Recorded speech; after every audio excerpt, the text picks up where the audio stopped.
Hello，大家好，今天的分享是雅思9月到12月份题库中的议题，叫做与陌生人的谈话。我们看一下可以怎么样说吧。Well, speaking of talking to strangers, I happen to have plenty of experience. Most of the time, the conversation with a taxi driver or Uber driver, because it was just a very natural thing for you to get into the car and then you engage in some kind of casual greeting, and afterwards you just start a normal conversation.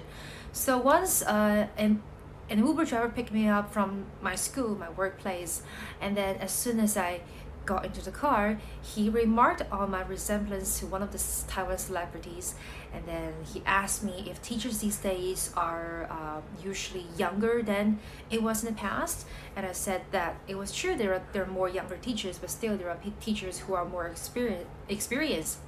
And then he asked me if it was true that teachers these days have a lot of work to do, like teachers also have a very stressful life.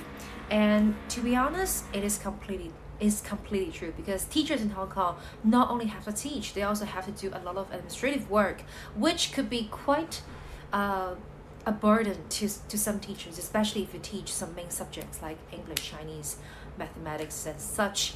So, and then he asked me if students these days are very tricky to handle.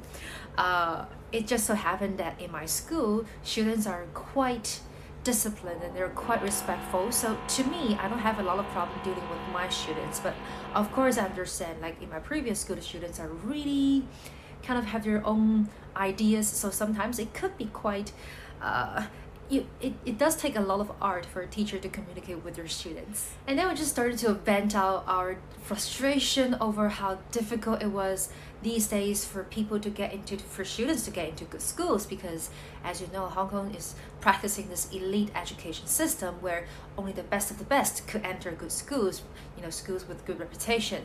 So usually it takes rounds and rounds of interviews for students to get into the top-notch schools in Hong Kong. And he had a son of about 10 years old, and that he was really worried about if his son could go to a good secondary school, because the district that he belonged to didn't have a lot of good schools nearby, so he had to go to those so-called direct subsidized schools in order to get a place. And he asked me if there was any tips for him to get good results from the interview, and I told him that English is definitely very, very important. Like, English is definitely the thing that most elite schools in Hong Kong pay attention to. So yeah, that's the conversation we had, and I really felt like afterwards, I really felt that the educational system in Hong Kong might be too harsh for some people, especially those who are not very economically privileged. If they don't have the resources for their children to go to after-school classes or to attend extracurricular activities, then they are really at a disadvantage when it comes to entering the schools. So that's about it.